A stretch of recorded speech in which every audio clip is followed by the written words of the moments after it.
मित्रों, हमने पिछले वीडियो में सर्वनाम के बारे में पढ़ा। सर्वनाम के 6 प्रकार के बारे में हमने समझा। सर्वनाम के 6 प्रकार एक बार मैं आपके सामने वापस दोहरान कर देता हूँ। हमने पुरुषवाचक, निश्चयवाचक, अनिश्चयवाचक, संबंधवाचक, निजवाचक, प्रश्नवाचक, इन सारे सर्वनाम के बारे में पढ़ा। आज हम विशेषण के बारे में यहाँ विस्तार से पढ़ेंगे। विशेषण किसे कहते हैं? विशेषण शब्द में ही एक शब्द छिपा हुआ है, विशेषता।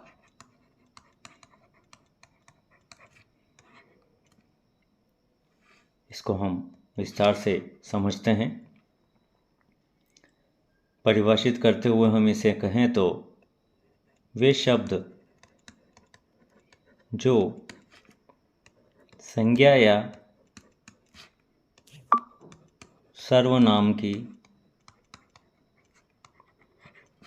विशेषता बताते हैं,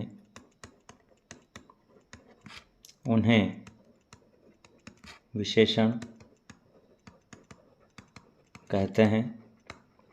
ऐसे शब्द जो संज्ञा या सर्वनाम की विशेषता को बताए, उन्हें हम विशेषण कहते हैं। अब यहाँ 2 बातें हमें यहाँ समझनी होगी विशेषण पढ़ते हुए। पहली होगी विशेषण और दूसरा है विशेष्य। ये क्या है, इसे हमें समझना सबसे पहले आवश्यक है विशेषण पढ़ने के लिए। विशेषण जो विशेषता बताई जा रही है वो विशेषण है। जो यहाँ मैं इसे लिख देता हूँ। जो विशेषता बताई जा रही है, बताई जाए, वो क्या होगी? विशेषण। और विशेष्य जिसकी विशेषता बताई जाए,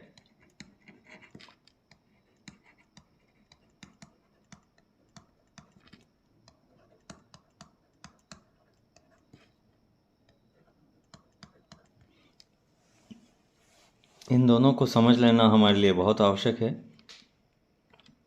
विशेषण किसे कहते हैं? जो विशेषता बताई गई है वो विशेषण है। और विशेष्य जिसकी विशेषता बताई जाए वो विशेष्य है। अब मैं यहाँ एक उदाहरण से आपको समझा देता हूँ विशेष्य क्या है उस उदाहरण में और विशेषण क्या है। एक मैं यहाँ उदाहरण लिख रहा हूँ।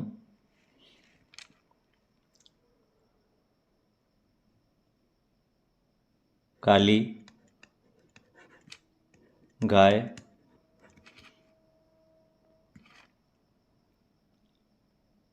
चर रही है। एक वाक्य लिखा मैंने, काली गाय चर रही है। इसमें संज्ञा शब्द क्या है? गाय। सबसे पहले हम परिभाषा को समझेंगे। हमने परिभाषा लिखी कि जो शब्द संज्ञा या सर्वनाम की विशेषता बताए उसे हम सर्वनाम कहते हैं। यहाँ संज्ञा शब्द है गाय। गाय की क्या विशेषता बताई गई है कि वो क्या है? काली है। तो यहाँ विशेषण क्या है? काली। अब हमने यहाँ ऊपर 2 शब्द देखे, विशेषण और विशेष्य। शब्दों में से विशेषण हमारे सामने स्पष्ट है कि जो विशेषता बताई जाए वो विशेषण है। जो विशेषता बताई जाए वो विशेषण है। तो विशेषता गाय की क्या बताई गई है? काली। और जिसकी विशेषता बताई जाए वो क्या होगा? विशेष्य। तो यहाँ पर किसकी विशेषता बताई गई? गाय की। इसलिए गाय क्या हो गया? विशेष्य हो गया। तो मुझे जहाँ तक अनुमान है यह आपको समझ में आ गया होगा, विशेषण और विशेष्य। आगे बढ़ते हैं हम और इसके प्रकार के बारे में हम समझने की कोशिश करते हैं। यहाँ पर हम अर्थ की दृष्टि से अर्थ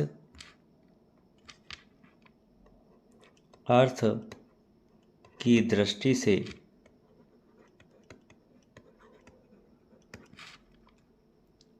विशेषण के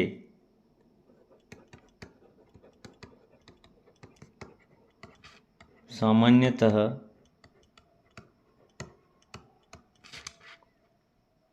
चार भेद हैं। इन चारों ही भेदों को हम यहाँ विस्तार से समझेंगे। पहला,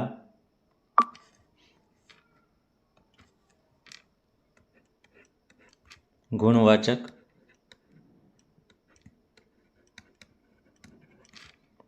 दूसरा, संख्यावाचक। तीसरा, परिमाणवाचक।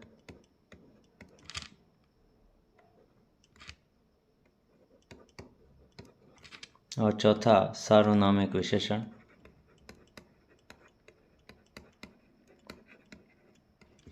एक एक करके हम इनको समझने की कोशिश करते हैं। सबसे पहला मैं यहाँ ले लेता हूँ गुणवाचक विशेषण।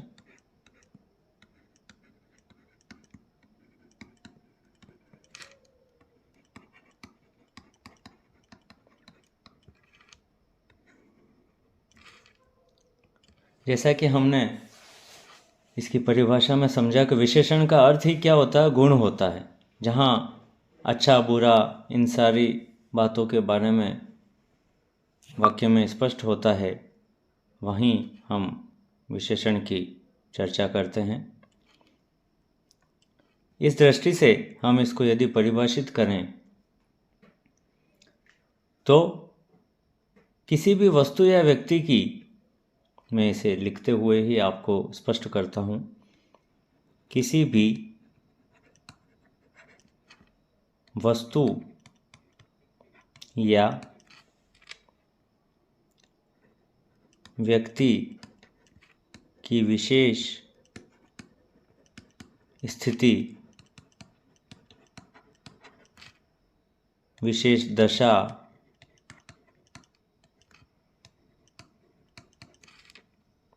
रंग, गंध, काल, स्थान, आकार, रूप, स्वाद,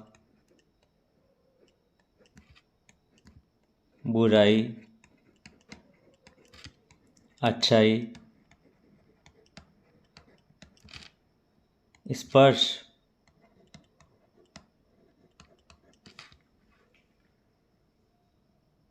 आदि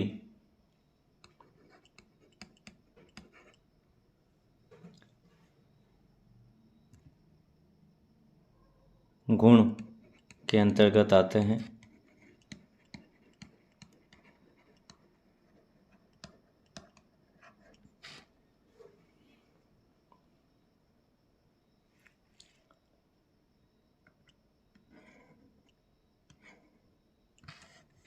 इसे हम इस तरीके से भी समझ सकते हैं,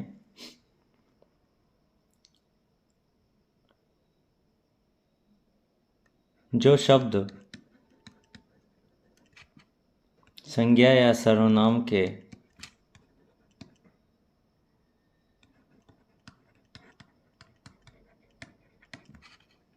गुण या विशेषताओं का बोध कराते हैं, गुणवाचक विशेषण कहलाते हैं।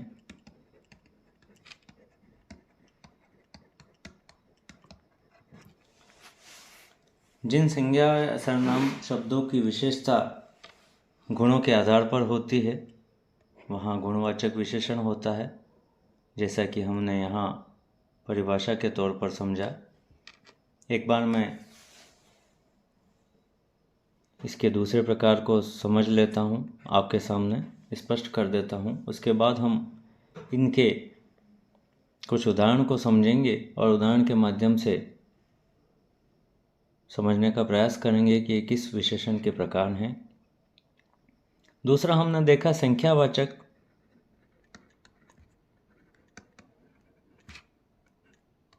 विशेषण।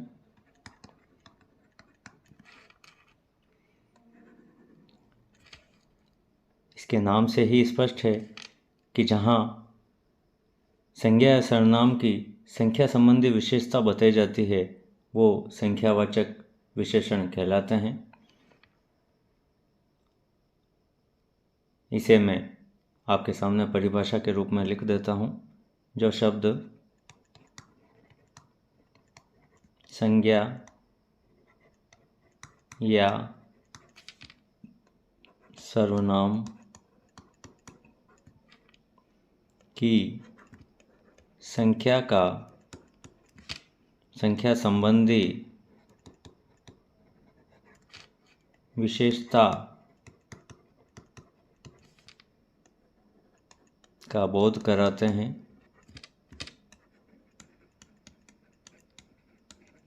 उन्हें संख्यावाचक विशेषण कहते हैं।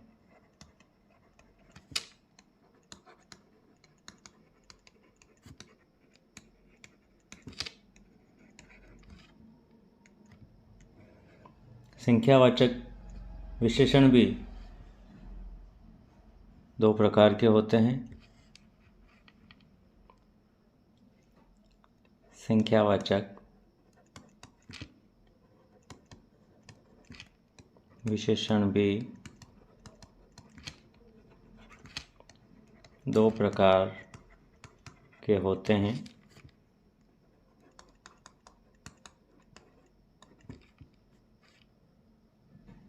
निश्चित संख्यावाचक और दूसरा होता है अनिश्चित संख्यावाचक। निश्चित संख्यावाचक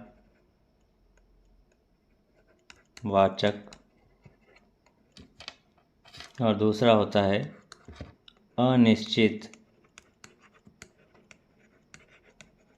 संख्यावाचक। निश्चित, जहाँ पर निश्चित संख्याओं का उल्लेख हो वो निश्चित संख्यावाचक होगा। अनिश्चित, जहाँ निश्चितता न हो वो सारे ही अनिश्चित संख्यावाचक होंगे। यहाँ हम कुछ इनके प्रकार को समझ लेते हैं। निश्चित संख्यावाचक पहला मैं लिख लेता हूँ। निश्चित संख्यावाचक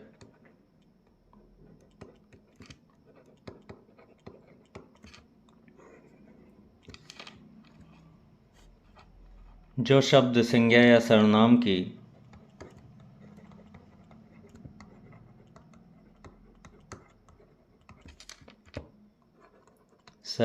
की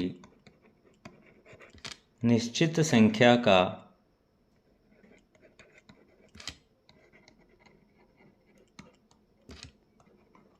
बोध कराते हैं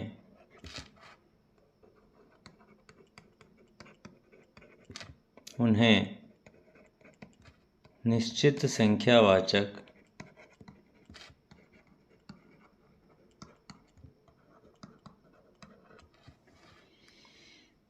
सर्वनाम कहते हैं।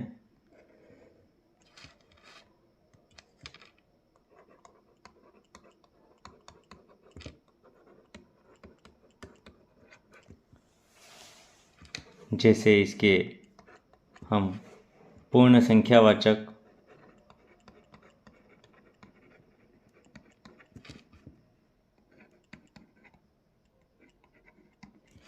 जैसे हो गया 1, 2, 3, ये इस प्रकार से क्रमशः सी रूप में अपूर्ण संख्यावाचक,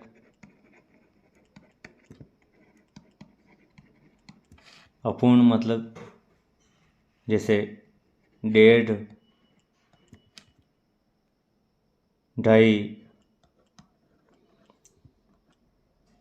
3.5, इस प्रकार से। इसके बाद हम लेते हैं क्रमवाचक, जैसे पहला, दूसरा, तीसरा,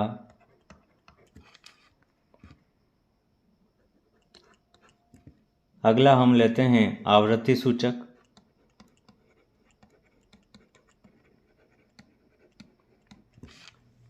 आवृत्ति जैसे दुगुना, चौगुना, इस प्रकार से। इसके बाद हम देखते हैं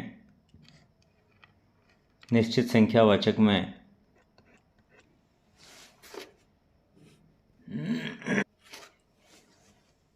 समुदायवाचक,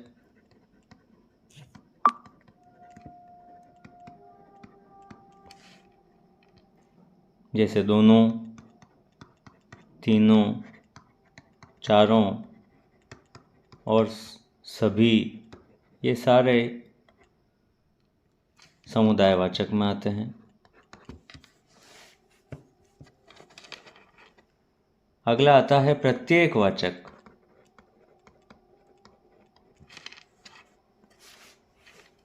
इसके रूप चलते हैं प्रत्येक, हर एक,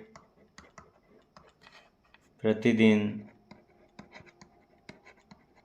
आदि।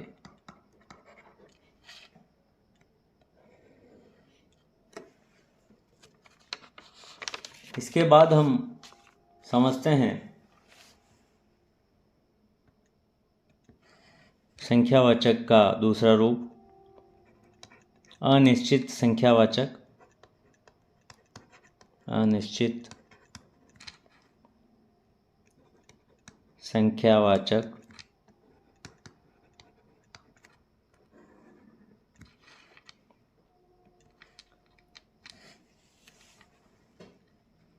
परिभाषित करते हुए हम इसे समझें तो वे शब्द जो संज्ञा या सर्वनाम की निश्चित संख्या का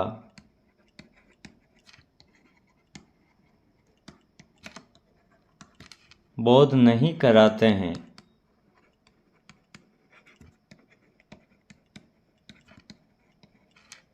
उन्हें अनिश्चित संख्यावाचक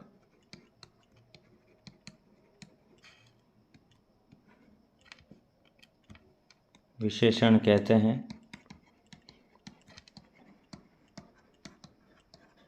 जैसे कुछ, कई, काफ़ी, थोड़े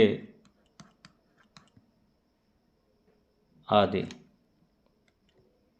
तो यहाँ हमने समझा संख्यावाचक सर्वनाम के बारे में। संख्यावाचक सर्वनाम दो प्रकार के हैं, जो कि हमने दोनों ही प्रकार निश्चित और अनिश्चित वाचक यहाँ पढ़े। अब हम आगे चलते हैं परिमाणवाचक विशेषण पर। परिमाणवाचक विशेषण। परिमाण का हम अर्थ करें तो परिमाण मतलब मापने से है, परिमाण का माप तोल से है, माप तोल। तो यहाँ पर हम इसे समझते हुए, इसे परिभाषित करते हुए यदि चलें तो परिमाणवाचक वे शब्द हैं जो या संज्ञा या सर्वनाम की नाप तोल, मात्रा और उस संबंध में विशेषता प्रकट करे, उसे परिमाणवाचक कहते हैं। जैसे एक बार हम इसे परिभाषित कर लेते हैं। जो शब्द संज्ञा या सर्वनाम की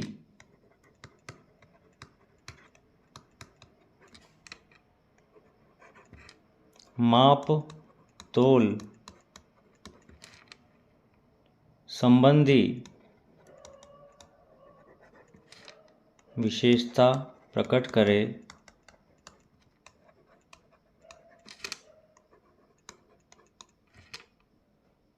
उसे परिमाणवाचक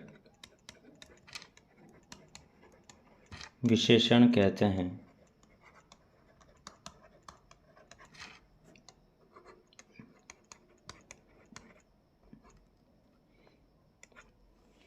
जो शब्द संज्ञा या सर्वनाम की माप तोल संबंधी विशेषता को प्रकट करते हैं उन्हें परिमाणवाचक कहते हैं। जैसे आधा किलो दूध, आधा किलो दूध। अब ये जो विशेषण है ये है परिमाणवाचक विशेषण। उसकी मात्रा 1 किलो शक्कर, मात्रा बताई गई है 4 किलोमीटर,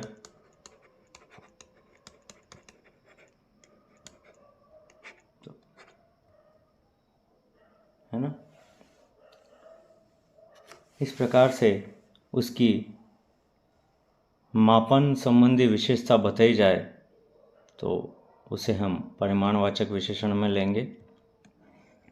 आगे बढ़ते हुए हम इसके चौथे प्रकार को समझते हैं, सार्वनामिक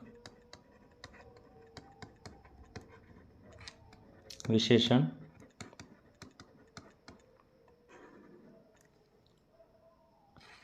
सार्वनामिक किसे कहते हैं विशेषण? ऐसे सर्वनाम जो विशेषण के रूप में प्रयुक्त होते हैं वे सार्वनामिक विशेषण कहलाते हैं। ऐसे सर्वनाम जो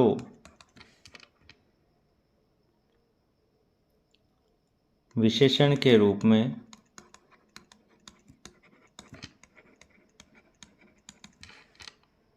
प्रयुक्त होते हैं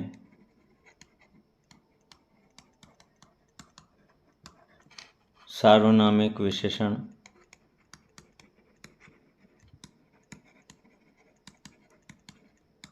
कहलाते हैं।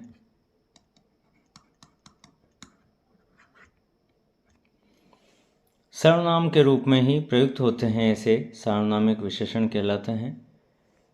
इस प्रकार से हमने यहाँ चारों ही विशेषण के बारे में एक एक करके पढ़ा। अब हम एक आध उदाहरण से इनको समझने की कोशिश करते हैं।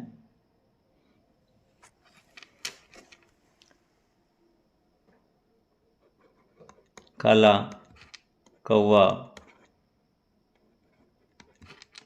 काट खाएगा,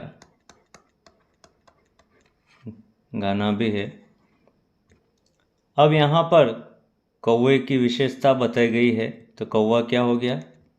विशेष्य। क्या विशेषता बताई गई है कि वो कैसा है? काला है। तो काला शब्द क्या हो गया? विशेषण। काला क्या है? गुण है, इसलिए इसे हम गुणवाचक विशेषण के प्रकार में लेंगे। इसी प्रकार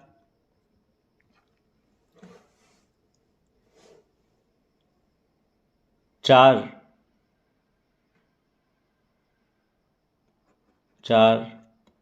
लड़के आ रहे हैं। यहाँ पर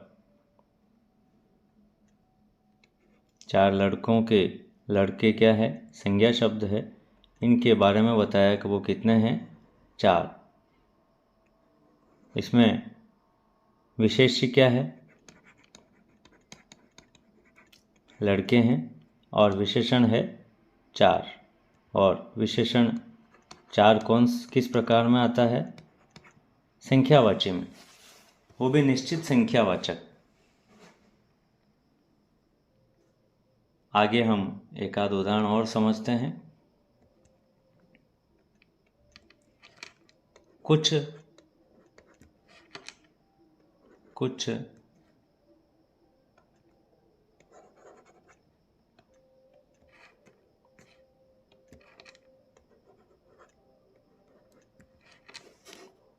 लड़के खेल रहे हैं।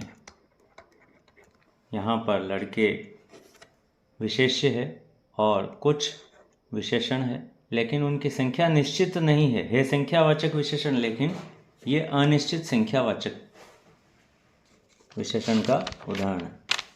इसी प्रकार से आधा किलो दूध लेना।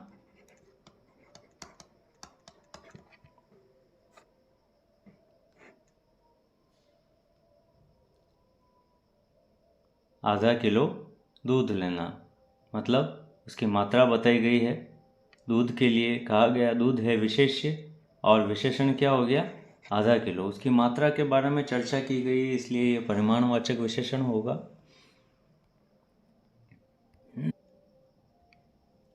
वह लड़का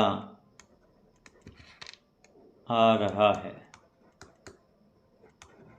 यहाँ पर लड़का हो गया विशेष्य और विशेषण है वह सर्वनाम है, इसलिए इसे हम सार्वनामिक विशेषण के रूप में